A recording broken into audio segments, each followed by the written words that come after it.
Welcome back, homebrewers. In today's video, we are looking at busting homebrewing myths. Boom.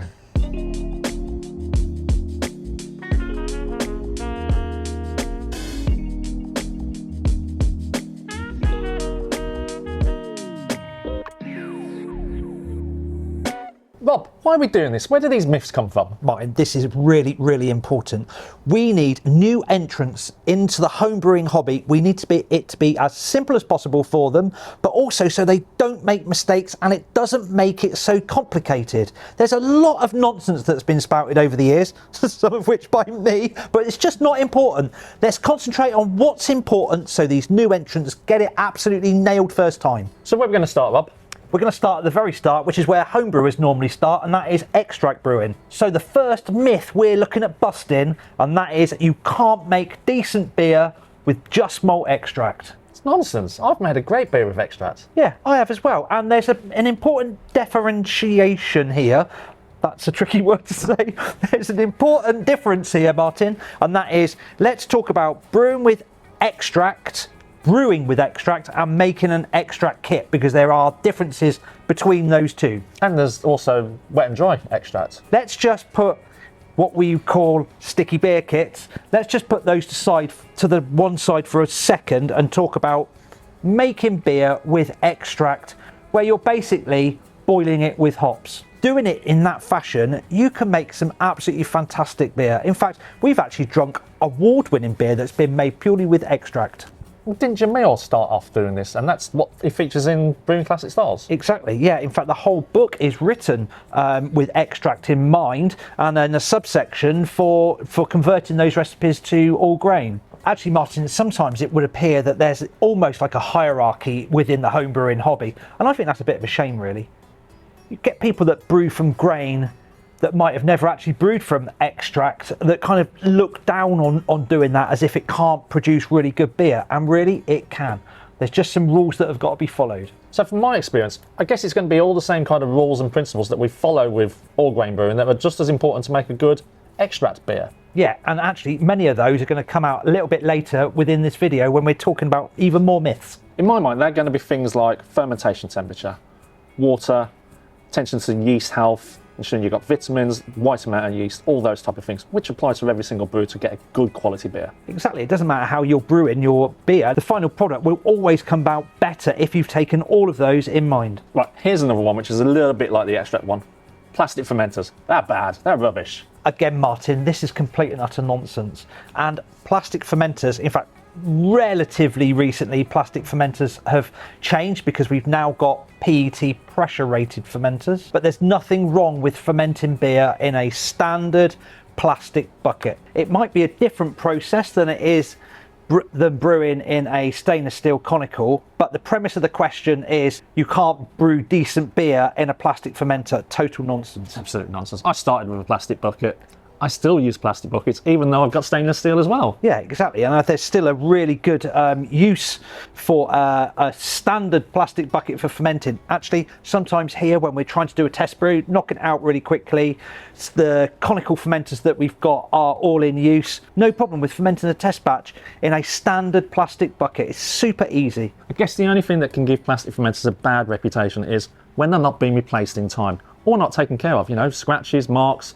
They have a lifespan, they need replacing. Yeah, and actually, when they're replaced, you don't need to throw it away, you can repurpose it for something else. Oh, so in the garden.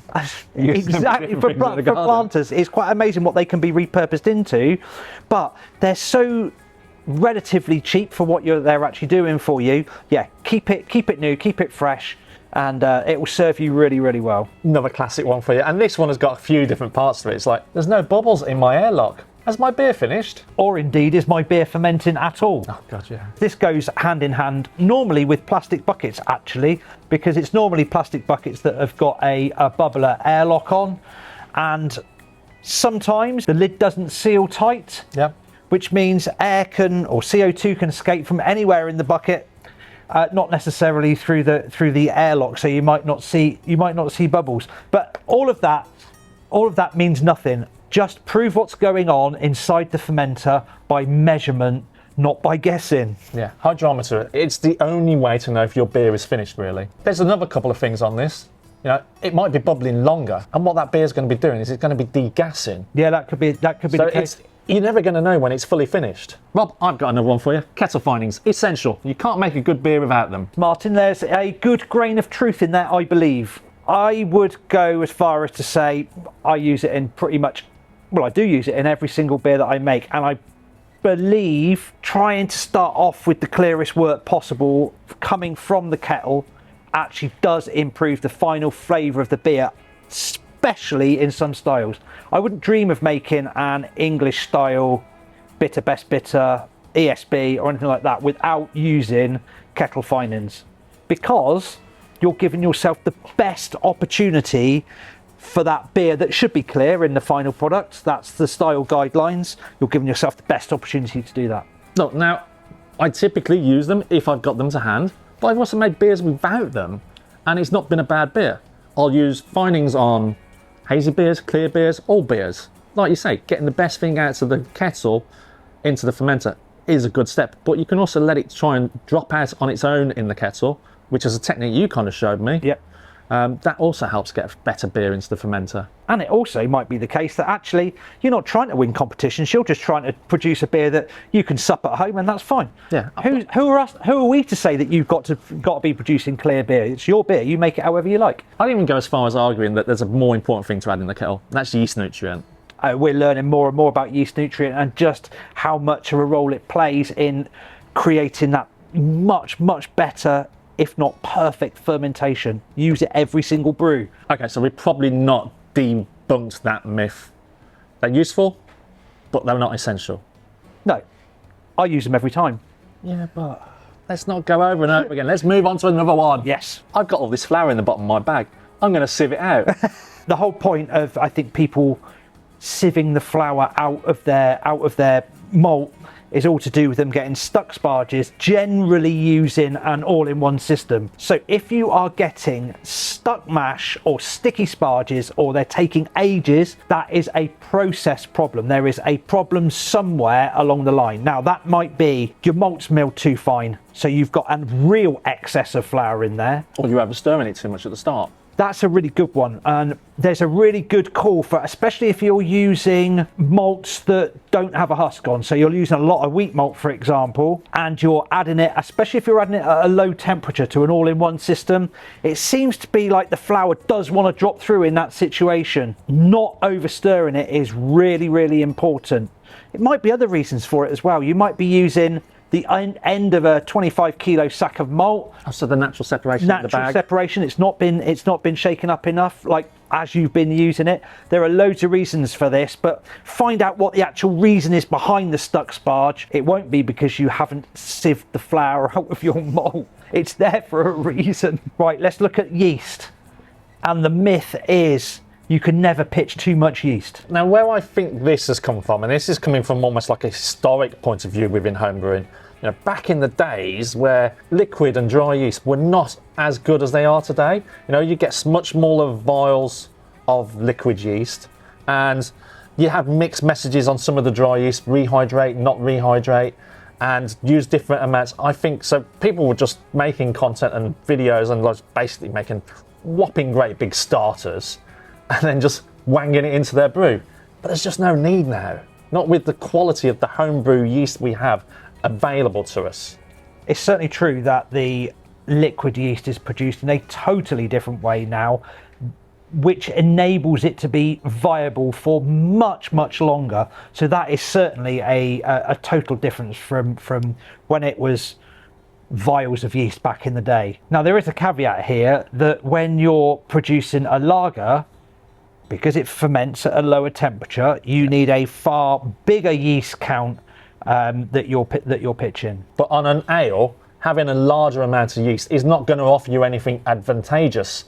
If anything, the brew's going to be over faster, and you're not going to retain all the flavours that you would get in the life cycle of the yeast, maybe? That is quite possibly true. I think that what we need to come out with on this question is it's very difficult to overpitch as a home brewer, overpitch yeast as a home brewer. But don't go throwing a 500 gram block in there. Don't go doing that, and put the right amount of yeast in. So the yeast calculators are extremely useful tools. use the right amount of yeast. We're much more likely to underpitch actually than overpitch. However, use the right amount of yeast, the right amount of yeast nutrient, and your brew will be so much better because of it. We're just so lucky to have so many yeast to choose from today, you know, in wet and dry formats. Yeah. It's just like, overpitching is just kind of robbed me of that opportunity to learn more about how those yeast work correctly and the flavours they're going to develop in my beer. 0 minute hop additions add no bitterness. Just for anyone who doesn't fully understand what 0 minutes is, you know, there's a lot of different names this thing has. Hop stand, flame out. It basically means at the end of the boil once the heat is switched off. So hop additions you add at 0 minutes with no heat do still add bitterness. Isomerization is still happening. Yeah, it is. And then there's this also, which I believe to be a myth, which is if it's below 80 degrees, you don't get any bitterness from the hops. No, you're going to get some. You're definitely going to get some. In fact, there's a really good experiment that you can do. If you just drop some hop pellets into a cup of cold water, leave them in there for 10 minutes, and then taste the water, it will taste bitter. The lower the temperature of the wort, the less efficient that process is. So the less bitterness is dragged out.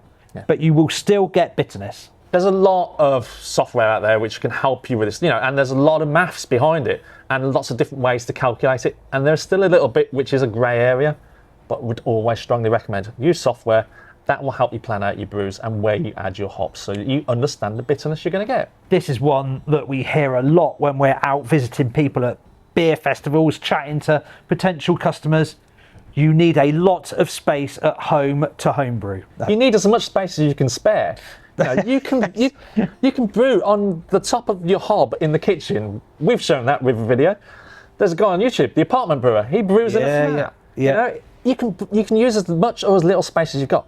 The great thing about homebrewing is you just choose the equipment that suits you and your space. I remember when I started, it was kind of like I had a tea urn which I used, and then I progressed onto using a grain father. Again, these are small, compact pieces of equipment that you don't have to have out like a 3-vessel system. I think they kind of helped bring a lot more people into the hobby, but people who want to brew smaller, they need to think more compact. You know, a 12-litre kettle, you can do 5 litres. Exactly, and these 5-litre batch brewers are becoming more and more prevalent. We're seeing a lot of increase in the 5-litre recipe market, and that is because not everyone has a load of space that they can brew. And you think of the quality of some of those beers we've tasted in 5 litres.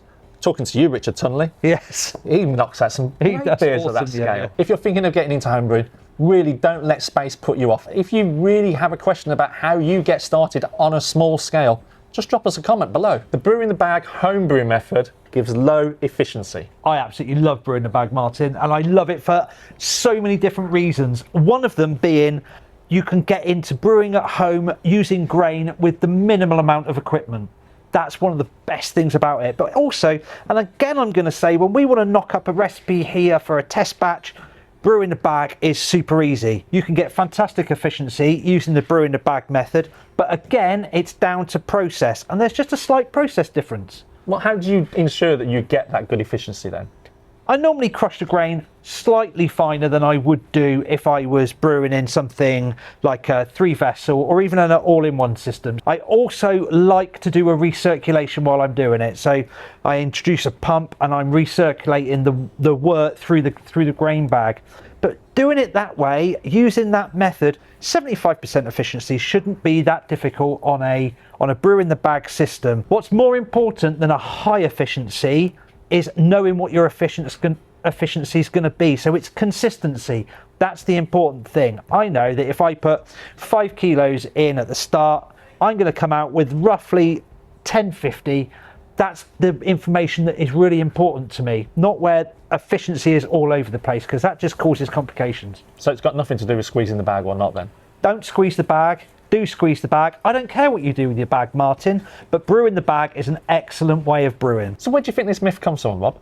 I believe actually it comes from the fact that modern brewing systems, modern home brewing systems are so great, and the efficiency that they produce is actually really high. Used to be back in the day when we were brewing on 3-vessel system, if you were getting 70-75%, you were doing really well. Right. Now everyone's expecting 85% because that's what you get in a grain father. But even with those systems, the further you get towards their capacity, the lower the efficiency becomes. And that might be something to do with the lower efficiency that people are perceiving in brewing the bag systems because they're really maxing it out. I think what I'm trying to say actually, Martin, is don't get hung up on trying to chase the highest efficiency you possibly can. What's more important is consistency so that you can guarantee what you're going to get out at the end. Martin, actually, the research that's gone into this video has been really good. It's been a real fun trying to bust these myths. And the one thing that I'm going to say is homebrewing is as complicated or as easy as you want to make it. Actually, what we'd like to hear is if you've got any more myths that you would like debunking, whether they're myths or not, just knock us up in the comments below. If you've made it this far through the video, thank you very much for watching. Please hit like below and also subscribe to our channel and hit the bell for notifications. You can also follow us on Facebook, Instagram and Twitter. Have a great brew. Cheers. Cheers.